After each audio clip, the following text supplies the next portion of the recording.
hot copy this morning, the Human Rights Watch is calling on the UN Human Rights Council to probe thousands of deaths in the Philippines due to alleged extrajudicial killings. Here's a look at its new report, License to Kill. My campaign against drugs will not stop until the last pusher and the last drug lord are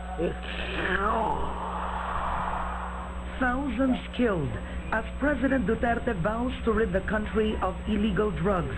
It's a campaign promise that propelled him to the presidency back in May, with 16 million voters choosing the tough-talking Davao mayor over other candidates. Since the president took office, his war on drugs has divided a nation. The president's approval ratings remain high, but criticism have poured in on the government's war on drugs. I'd like to be harsh, and I mean no offense to anybody. Zero tolerance. Do not with me. But do your duty, I will die for you. Do your duty, and if in the process you kill 1,000 persons because you are doing your duty, and I will protect you. Human Rights Watch has done an extensive study on the government's war on drugs, interviewing victims' families and factoring in the recent Senate probe on the allegations. The group reports some of the suspects were intentionally killed. It also includes witnesses' accounts that some policemen planted evidence against the victims. They are also questioning why no big-time drug personality has been caught in the campaign. Meanwhile, the body count continues to rise. Dumating po sila dun, mga nakamaskara po sila. Pwede po silang dumating. Puro po sila manlalaking tao. Yung dala-dala niya labakara, piniring sa kanya. Tapos ngayon pinakintip. Tapos pinababa, binugbog muna siya. Pagkatapos bugbog sa kanya, dinala na po siya doon sa highway. Sinakay siya sa motor. Sumigaw si Aljo na, "Mama, tulungan mo ko." Nung sinundan ko po, ang sabi nung nakapunit, "Huwag kang sumunod, mauna ka sa anak mo." The group is now urging the NBI and the Ombudsman to do an extensive investigation on the incidents. They also call on Congress to hold more hearings and put measures in place to avoid similar incidents. And finally, the group urges the UN Human Rights Council to create an independent international investigation to determine responsibility and accountability. Peter, I want to thank you for coming to the show this morning. And it's quite timely because the Human Rights Watch will be releasing this report today. So this is the extensive report you've done in the Philippines. How long were you here to do this report? Well, this report is the result of a 4-month investigation that we started in October. I came in October and then I returned again in January. We went to visit the scene of many of these killings and interviewed the families and the eyewitnesses to these incidents. All right. Now, I know that you've interviewed you've visited or investigated 24 incidents that involved 32 deaths. Give me a recurring theme that you've discovered in your investigation. You know, there's two types of killings in general. The first are the buy-bust operation killings, and the second are the so-called vigilante killings. What we found in the buy-bust operations is that the police story that these are the results of shootouts just simply does not bear out on the ground. In fact, the police are involved in EJKs, in extrajudicial killings, and then they place evidence, including guns and drugs, at the scenes of these crimes. And what makes you so sure about that? Because we actually have one case where a group of young boys saw the police place the gun at the scene. Yeah. But in many of the other incidents, the police version, which is so repetitive, constantly the suspect suspected a police presence, pulled out a gun, fired, missed, and we were forced to shoot him, simply does not bear out in reality. In all of these cases, the person is actually under the control of the police, has basically surrendered, often has their hands up. Witnesses and family members are told to leave the area, and then a shooting occurs. Okay. Now, in the video I've seen coming from the Human Rights Watch, you shot a dead body that had no gun beside him. But then when the police investigated the case, there was a gun beside him. Do you remember that particular case? Yes. Yes. It happened just a few weeks ago in January. When we arrived at the scene together with the media, we found a body with a gun laying next to it. But then later we interviewed a group of young boys who actually had seen the police shoot this person, then photographed the body without a gun next to it, and the gun appeared later. So this is a clear case of the police planting evidence, but we believe this is happening in a lot of these cases. And certainly the police are killing people who are under their physical control. How would you assure the public who will be reading your report that the witnesses you've interviewed were credible? Or how would you know they were telling the truth? You know, I've been an investigator for Human Rights Watch for 20 years. I've testified at the Yugoslav Tribunal against war criminals from the Balkans. I've worked with the International Criminal Court investigating the crimes in Sudan and the Central African Republic.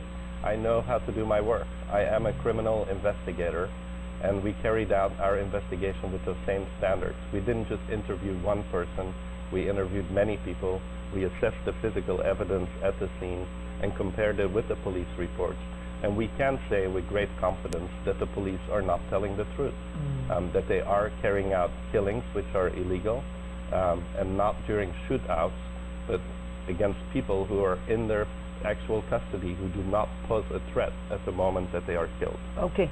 Now in your report you mentioned that President Duterte can be implicated and responsible for crimes against humanity. Isn't this too brazen a statement to make? Absolutely not. We should remember 7,000 Filipinos are dead. And we care about the lives of those Filipinos. Their fathers or brothers, they're people with families. And it's important that they get the accountability that they deserve for the crimes which were committed. President Duterte has time and time again incited the police, pushed the police to commit these kind of crimes. He is the commander-in-chief of the security forces, and he bears full responsibility for these 7,000 dead Filipinos. Now, President Duterte has given many speeches, and they vary each time, but consistently he says this: if they fight back, shoot, protect yourself. In other words, it seems to almost be a very safe statement to say, I'm not telling you to kill people who are helpless and are not fighting back. I'm telling you to shoot people who are fighting back. I'm telling you to shoot them to protect yourselves. That's what he says sometimes, but let's remember that before he even decided to run for president, he warned the people of the Philippines. He said, be careful before you push me to run for president, because if I become president, tens of thousands of people will be killed. The fish in Manila Bay will grow fat off the bodies we will throw into the bay. So that's just one statement, and he said it time and time again. He told people to open funeral parlors because he would supply the bodies. So there's just no deniability on the part of President Duterte about responsibility for these deaths. Okay. Now, the president has said in another speech, issuing threats is not a crime. What's your reaction to that? He has said that he will kill. He has even told the police, if you're afraid to kill, I will do it myself. He said that he has done it himself. That's going way beyond threats. And we're not talking about just political statements and threats. 7,000 people are dead as a result of President Duterte's policies. Okay? So we're not talking about a policy which has not resulted in death.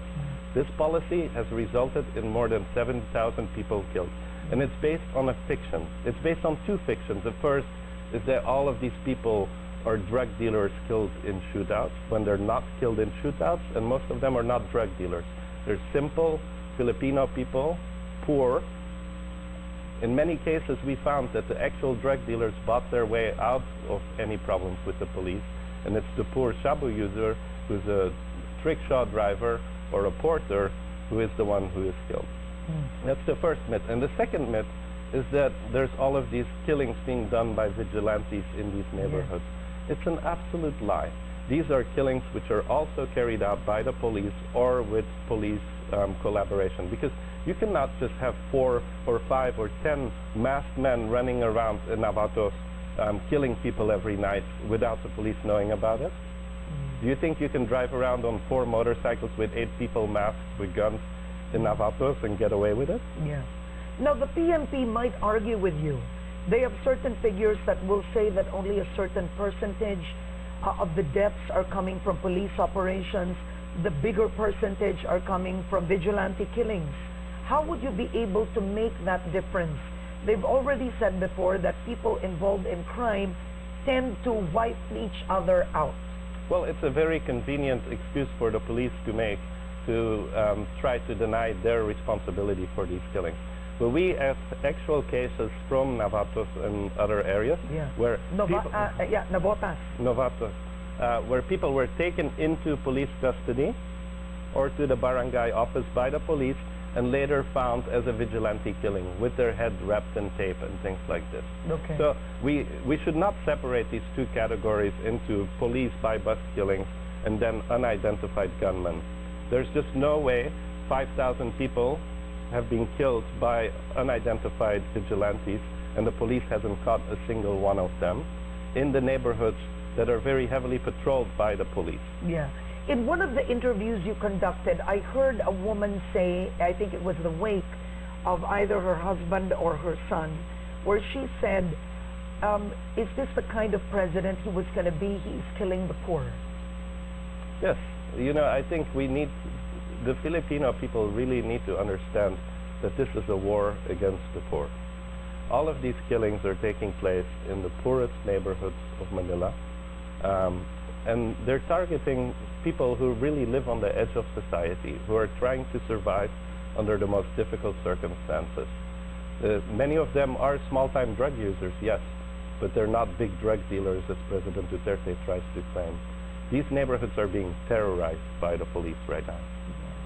How would you then, if you were to support the president's war on drugs, how should it have taken place? What should it have looked like? Because he claims that many other countries don't understand the battle and the crisis the Philippines is in with the war on drugs.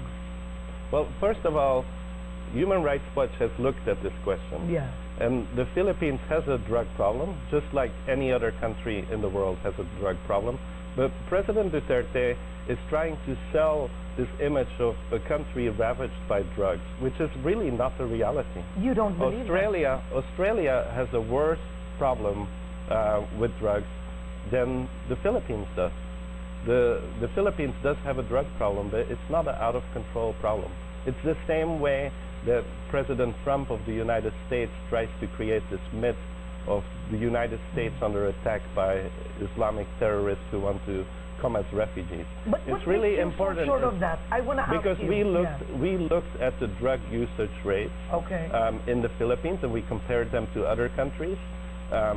Most international organizations would agree with us. The Philippines has a problem with drugs, but it's not a problem that is out of control, and it's not a problem that will be solved by shooting people dead in the street, by shooting mostly drug users dead in the street. What the Philippines needs to do is to certainly have an education campaign about the dangers drugs pose. It needs to provide rehabilitation options which are in line with international standards. And it is allowed to arrest and detain and prosecute drug users and especially drug dealers.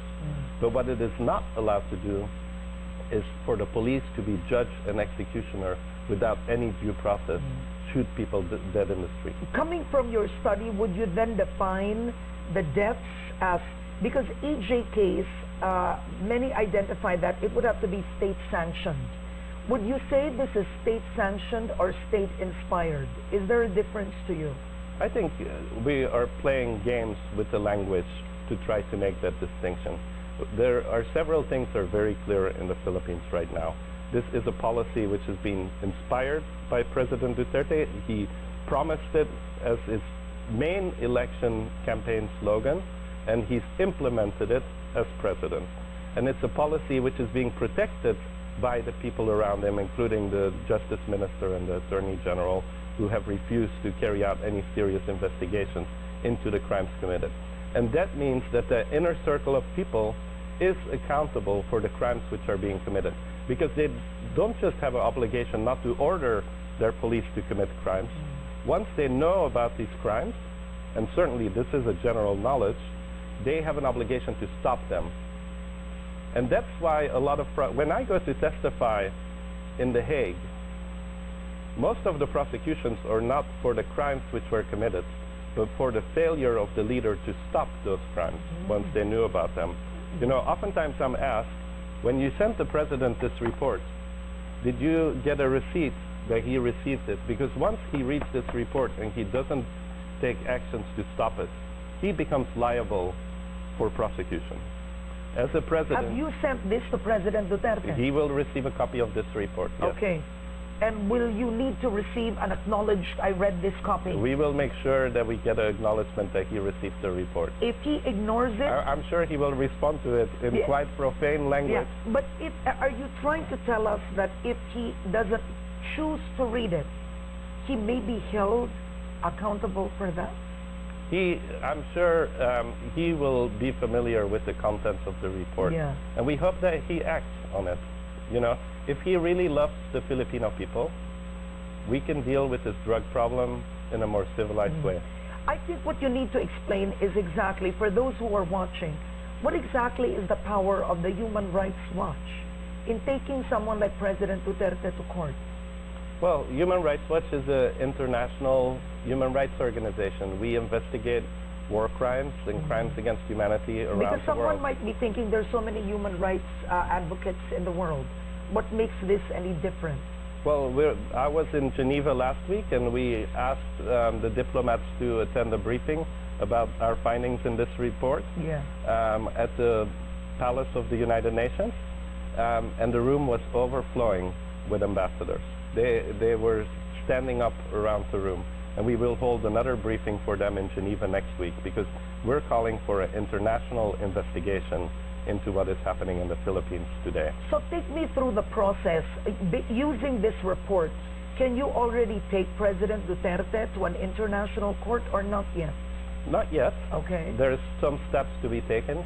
The international community will be closely watching what the Filipino authorities will do in the coming months to investigate these allegations.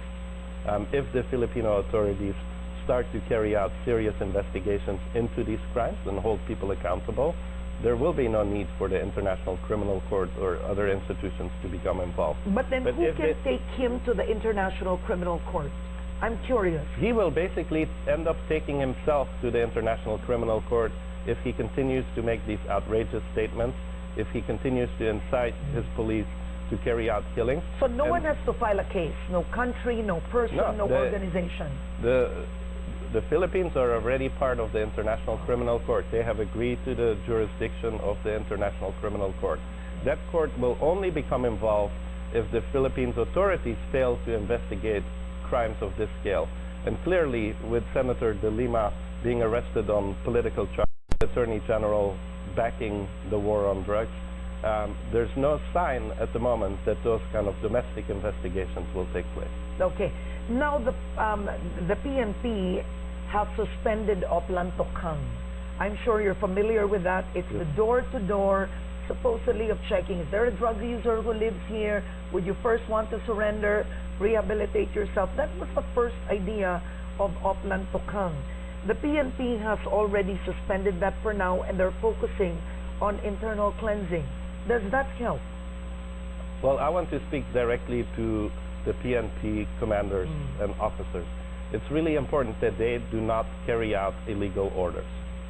They themselves can be liable for prosecution if they carry out orders to kill innocent persons or commit acts of murder. President Duterte has promised that nobody will be prosecuted. That promise carries no water internationally or even domestically. We know many countries in which there's been a change of government and people have been prosecuted for the actions they took under a previous administration. There's many officials from the George Bush administration who cannot even travel to some European countries because they would be arrested and possibly prosecuted for their role in crimes. So it is really important for police officers and commanders to understand their personal responsibility in this and to refuse to carry out illegal orders. You know, some might be thinking a small country like the Philippines, it might not get as much attention in terms of people involved compared to larger Western countries that get in the news with issues on human rights violations. I mean, we've seen that, how the international media covers other countries. But are you trying to tell us today that they won't get away with it internationally? Because in the Philippines, I'll be honest, you have Filipinos that have become very cynical to the point of saying they always get away with it. Nobody gets caught. You know, one of the real tragedies of this report is the families I interviewed who said, we believed in Duterte, we voted for Duterte, and we really thought the police were killing the bad guys.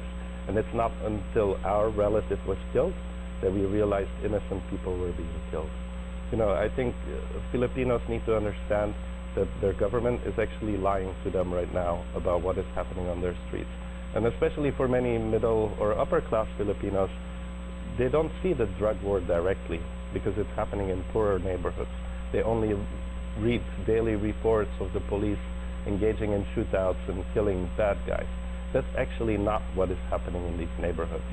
And we need to start caring about our fellow Filipinos and about the society of the Philippines, because the impact of this drug war is not just on people being killed.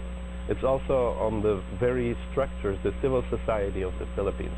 Journalists are being threatened, human rights activists are being threatened. The Philippines is known as one of the countries with the richest civil society in Asia, a vibrant press. Yes. And these actions of You were the President... first democratic nation, Yes. I think, in ASEAN. And that's why we did this research and why this is so important for us, because we want to preserve the rule of law and order in the Philippines and to protect civil society. We want journalists to be able to do their work, human rights activists to be able to do their work, and senators to be able to do their work. When you read this report, there were serious accusations made in this report, including the police planting evidence. You might be confronted and asked, what makes you so sure? What proof do you have that we planted evidence? Yes, well, I stand up in, I've been part of many prosecutions. When I do this research, I have to make sure that if I appear in a court 5 or 10 years down the road, that I can stand up to the evidence that we put in this report. We do not make false allegations. We do our research and we very carefully present the conclusions that we can reach. Now, one of the suggestions you made was for Congress to hold hearings regarding this issue. But were you aware of the recent hearing held where Senator Richard Gordon had said there wasn't enough proof that the Davao Death Squad existed, or not only that, that this was state sanctioned, the killings were state sanctioned? He said that in the report. Yes, and we believe it will be very difficult under the current climate in the Philippines to have a credible domestic hearings or investigation into the crimes which are being committed. And that is really sad, because the Philippines had a very vibrant Senate, it had a very vibrant press, and those institutions are being undermined today. Yeah. I mean, even today, with the arrest of Senator de Lima, with the demotion of the chairpersons of various committees in the Senate, we really see that undermining of democratic institutions in the Philippines. Now, you mentioned the case of Senator Leila de Lima, and this is what I wanted to ask you. Would you be able to stake the reputation of the organization that the accusations have no basis and they're merely political? We believe at this stage that the accusations against her are political and are part of a smear campaign against her. Yeah. Considering some of the statements that President Duterte has made against her, vowing that she will rot in jail, we do feel very concerned about the ability for her to have her rights respected in the Philippines. If there are credible allegations to be made against her, let them be made and tested in a court of law. But certainly she's being subjected to a campaign of insults and false accusations, many of them very sexist, by the way. for trying to speak out against what is happening in the Philippines. And Yeah. certainly many of the things she has said about what is happening on the streets in the Philippines are absolutely accurate. Are you able to explain why? Because you've traveled the world. The Philippines, considering, number one, you said it has a vibrant democracy. You have many that are actually literate, speak English, understand how what's politically incorrect, what's politically correct, and yet, can you explain the tolerance of all the sexist remarks, all the insults that are done on television and openly? I think I will... With all your travels, are you able to explain that? I think I will stay away from that Okay. question and leave it for the Filipinos to discuss. But certainly it is a disturbing aspect to see such brutally sexist attacks against Senator de Lima, calling into question her sex life and all of these things. When, in our opinion, she really has tried to challenge some of the underlying lies behind this war on drugs. Now, if President Duterte sees this interview, he just might say, here's a foreigner who doesn't know any problems that the Philippines is facing. My responsibilities as president, I want to save the next generation of Filipinos. I want them healthy and well, and mind your own business. In other words, you understand, that's how he's, in not so many words, it's his reaction to former President Obama's comment on wanting to discuss human rights, the UN Rapporteur's visit, same. Well, I come from a Belgian family which has been involved in the Philippines for more than 40 years. We've sponsored many young people to go to university in this country and sponsored many development projects. So we certainly have a very close relationship with the Philippines. And we did this research because we care what happens to Filipino people. There certainly are problems in the Philippines. Many of them are related to poverty, and they should be addressed. But they should be addressed in a way which shows respect for the human rights of the Filipino people. Yeah. To close the interview, you talked about the International Criminal Court and how leaders have been taken there to answer crimes against humanity. Now, some of the leaders that, you have, I think Saddam Hussein is the one I remember the most. Were you present in any recent ones that you'd like to share? Well, I think we should distinguish the case of Saddam Hussein because he was tried in a court which had serious flaws and which Human Rights Watch didn't support. I see. We believe that even people who've committed these kind of crimes are entitled to a fair process of justice. Okay, so this is a whole complex other issue. Yes. But my question was, what kind of a leader needs to be taken there? Because if people have Saddam Hussein in mind, they're going to say President Duterte is nothing like that. You cannot define that as crimes against humanity. What defines crimes against humanity? Yeah. You know, they're crimes of a very widespread nature, which were ordered by and tolerated by a government. Okay. And I think probably the closest... So this is how it's defined. I think probably the closest comparison is the war on drugs, which was ordered by Thaksin in Thailand, where many more people were killed than were killed in the Philippines.